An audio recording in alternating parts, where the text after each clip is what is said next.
Welcome everyone to the Literature Capital, our YouTube channel. We intend to start a series of lecture wherein we shall be covering the important topics of poetry. This will be the introductory lecture, and in the subsequent videos we'll be covering different poems prescribed in the syllabi of different universities. Let us have this lecture begin. We start with the WH question, what is poetry and how is it different from a poem? Poetry is a form of literature that predates other literature form.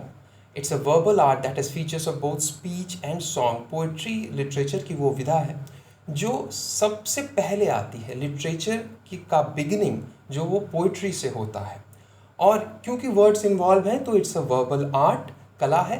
And इसमें जो बातें होती हैं उसको song के ज़रिए भी बताया जा सकता है, और जो स्पीच है वो भी पोइटिक फॉर्म में हम लोग एक्सप्रेस कर सकते हैं.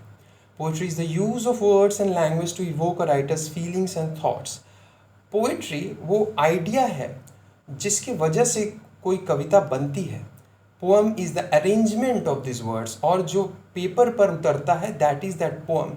जो आपके सामने पोइट्री जो दिख रहा है वो पोएम है, और जो आइडिया उसके पीछे है, जो जिस तरह के लैंग्वेज को यूज़ किया गया है, जो वर्ड्स को यूज़ किया गया है, दैट इज़ द पोइट्री. दूसरे शब्दों में आप कह सकते हैं कि जो process of creating a literary piece, that is a poetry, और जो एंड रिजल्ट है, जो आउटकम है of this process, that is the poem. We will begin with the origin of poetry. जैसा मैंने कहा कि पोइट्री सबसे पहले आती है लिटरेचर के. जब भी रिटन टेक्स्ट नहीं हुआ करता था उससे पहले से हम लोग पोइट्री को जान रहे हैं, जब ओरल ट्रेडिशन हुआ करता था. और पोइट्री का मकसद जो हुआ करता था वो था कि उसे गा करके एक्सप्रेस किया जाता था, शब्दों को, वर्ड्स को. और पोइट्री के फॉर्म में रखने से एक सुविधा होती थी कि आराम से चीज़ों को मेमोराइज करना बहुत ही आसान हो जाता था. कोई ओरल हिस्ट्री है हमारी, या जीनियोलॉजी, स्टडी ऑफ फैमिलीज़ है, या लॉ है, बहुत बड़ा है, उसे याद करने का सरल तरीका होता था कि उसे लयबद्ध कर दिया जाए. A rhythmic or repetitious form would make a long story easier to remember or retain. अब हम लोग टाइप्स ऑफ पोइट्री की बात करते हैं. पहले on the basis of subject matter, poetry में क्या लिखा हुआ है उसके बेसिस पर हम लोग पोइट्री को दो पार्ट में डिवाइड करते हैं. पहला है सब्जेक्टिव पोइट्री, जिसमें पोइट अपने इंटीमेट थॉट्स देता है, अपने फीलिंग्स देता है, अपने एक्सपीरियंसेस शेयर करता है. उसको सब्जेक्टिव पोइट्री की कैटेगरी में हम रखते हैं. दूसरा, ऑब्जेक्टिव पोइट्री में पोइट अपने थॉट को अलग रखता है, बस एक्शन जो हो रहा है, the course of action, that is described in that kind of poetry. जो एक्सटर्नल ऑब्जेक्ट्स हैं, जो भी घटनाएं हो रही हैं, जो भी आसपास की चीज़ें हैं, उनका अगर डिस्क्रिप्शन है और पोइट अपने आप को अलग करके उनसे देख रहा है, तो दैट इज़ ऑब्जेक्टिव पोइट्री. अब हम लोग देख सकते हैं कि पोइट्री के डिफरेंट फॉर्म्स क्या होते हैं.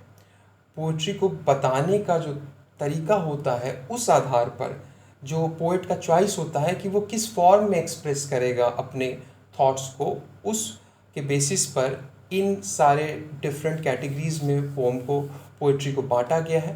We have sonnet, lyric, elegy, ode, epic, ballad, dramatic, monologue. इसके अलावा भी कई फॉर्म्स होते हैं, बट हम लोग ज़्यादातर यूनिवर्सिटी के सिलेबस में यही कवर करते हैं. तो let us begin with the sonnet. Sonnet को याद रखने का सही तरीका है, just remember the word 14. A 14 line poem expressing one single thought और फीलिंग. एक ही थॉट या फीलिंग को 14 लाइन की पोएम में अगर आप बताते हैं उसको सोनेट कहा जाता है. सोनेट जो वर्ड है वो इटालियन वर्ड सोनेटो से आता है, जिसका मतलब होता है लिटिल साउंड या स्ट्रेन. सोनेट को पॉपुलर करने का एट्रीब्यूट जो है वो पेट्रार्क को जाता है, वो भी इटालियन थे. उन्होंने जिस विधा में सोनेट को लिखा, जिस तरीके से सोनेट को यूज़ किया, उससे सोनेट पॉपुलर हुआ. हालांकि दांते ने भी सोनेट को यूज़ किया था. जो पेट्रार्क सोनेट को यूज़ करते थे उसमें एक ऑक्टेव हुआ करता था, स्टैंजा ऑफ 8 लाइन्स, और एक सेस्टेट हुआ करता था, स्टैंजा ऑफ 6 लाइन्स. 8 और 6 इज इक्वल टू 14. ऑक्टेव जो हुआ करता था वो मोस्टली दो अलग अलग क्वार्ट्रेन में डिवाइड होता था, और सेस्टेट जो था वो 3-3 के लाइन में अलग से डिवाइड होता था. जो राइम स्कीम फॉलो होता था पेट्रार्कन सोनेट में वो है ABBA, ABBA, CDE. उसके बाद फ्लेक्सिबल हुआ करता था राइम स्कीम. DCE भी हो सकता है, CDC भी हो सकता है, DCD भी हो सकता है, थोड़ा फ्लेक्सिबिलिटी आती है. towards the end of the part of the poem. At the end of the octave there is a turn in thought called volta. जब sestate शुरू होता है octave खत्म होने के बाद, तब जो matter हुआ करता था उसमें हल्का सा चेंज आएगा, थोड़ा सा वेरिएशन आएगा, थोड़ा कॉन्फ्लिक्ट आ सकता है। और इसका बहुत फेमस एग्जाम्पल मिल्टन का ऑन हिज ब्लाइंडनेस है। इंग्लिश लोग जो थे, इंग्लैंड के लोग थे, उन्होंने सोनेट को दूसरे तरीके से स्थापित किया, दूसरे तरह से यूज़ किया।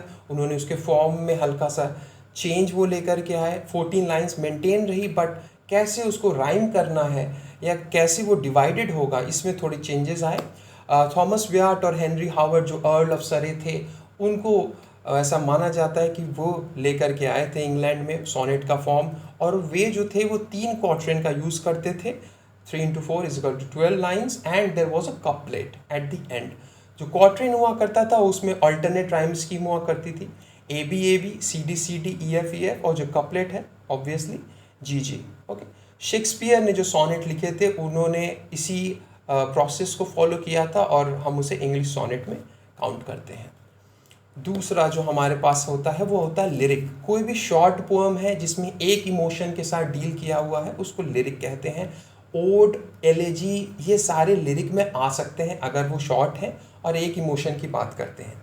लिरिक को म्यूज़िकल पोएम भी कहा जाता है क्योंकि इसका ओरिजिन ग्रीक्स में हुआ था।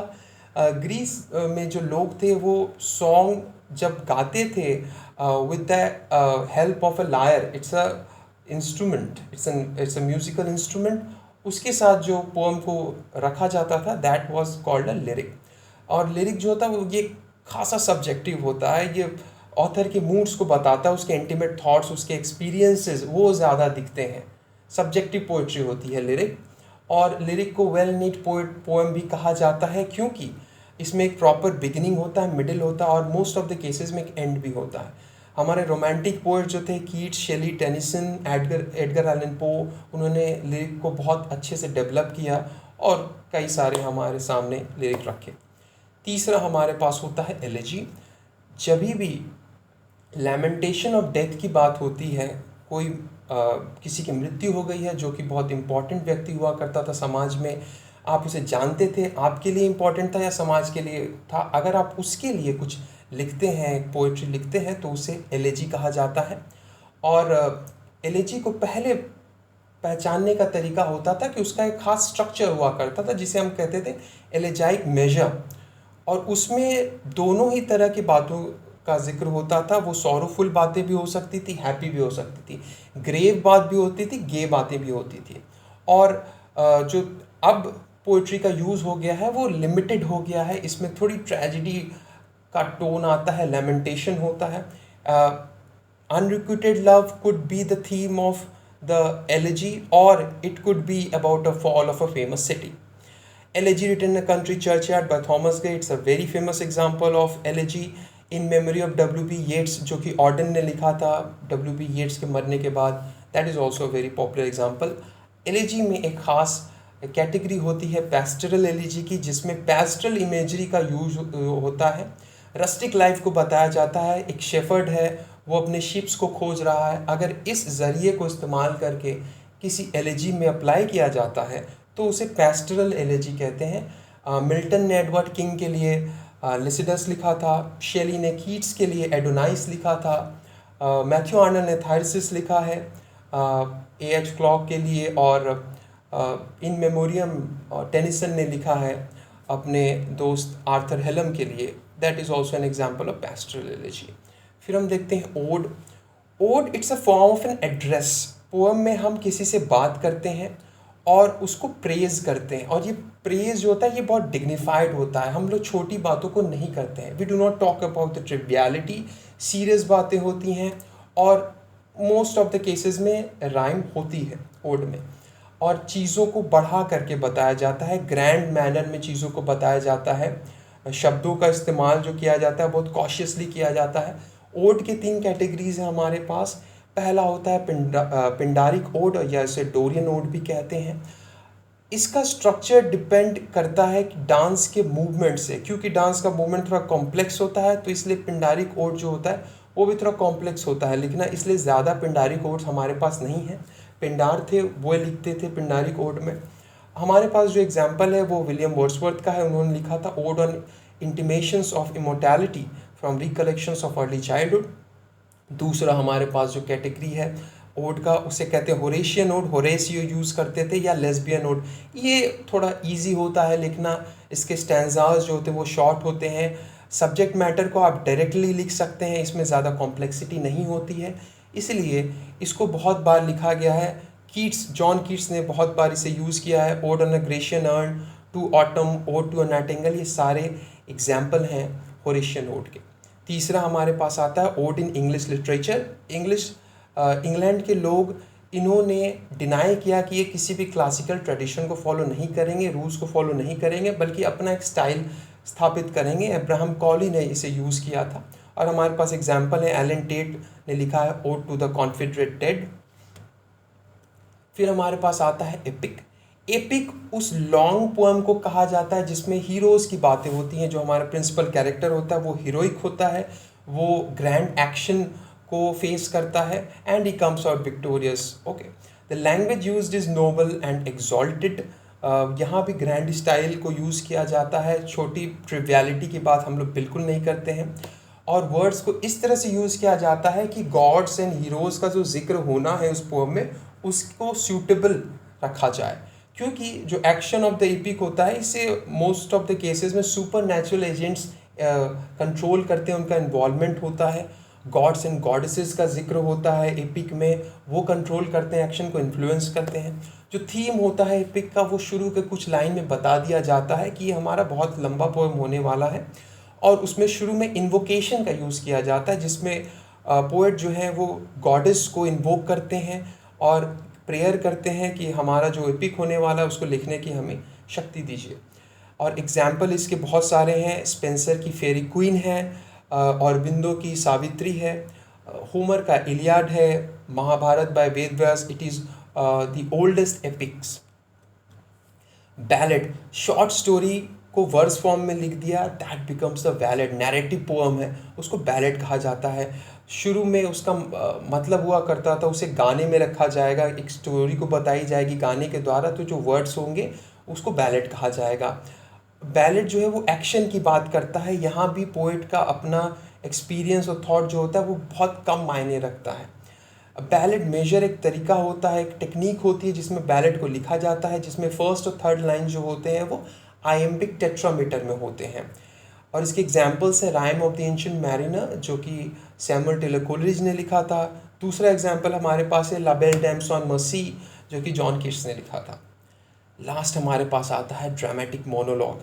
ड्रामेटिक मोनोलॉग में एक स्पीकर बोलता है वर्सेस में, और एक इम्प्लाइड लिसनर होता है। लिसनर इमेजिनरी हो सकता है, कोई ज़रूरी नहीं कि वहाँ कोई रियल लिसनर हो, एक इम्प्लाइड मीनिंग होता है कि लिसनर है वहाँ पर।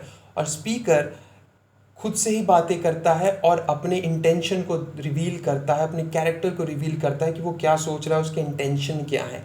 एक मोनोलॉग चलता है। ये डिफरेंट है एक सोलिलोकी से, क्योंकि सोलिलोकी में कोई सुनने वाला नहीं होता है। ड्रामेटिक मोनोलॉग में सुनने वाला हो सकता है, इमेजिनरी ही सही। A dramatic monologue is dramatic in the sense that they have a theatrical quality meant to be read to an audience. एक ऑडियंस को सपोज करके चला जाता है कि उन्हें सुनाना है, उसकी एक थिएट्रिकल क्वालिटी होती है इसे, इसलिए इसे ड्रामा और पोइट्री के बीच का फॉर्म माना गया। It's a dramatic monologue. Examples है हमारे पास, रॉबर्ट ब्राउनिंग ने इसे बहुत पॉपुलर किया था, माई लास्ट डचेस। टेनिसन ने भी बहुत सारे ड्रामेटिक मोनोलॉग्स लिखे थे। टी.एस. एलियट ने लिखा है the love song of J. Alfred Prufrock. Okay, so this is it as far as the forms of poetry goes. What we learned today, we looked at the definition, the origin of the poetry, how is it different from a poem. We also learned about the different forms of poetry on the basis of content, on the basis of their structure. Poetry शुरुआत की वो विधा है जो literature जहाँ से start होता है। It is different than a drama, क्योंकि इसमें कॉन्वर्सेशन नहीं होते हैं। It is different than a novel, क्योंकि इसमें नरेशन नहीं होता है। ये सब बाद में आए गए जॉनर्स हैं, they follow poetry okay much later. So this is it. If you want me to analyse any poem for you, you can comment that in that comment box. Thank you so much.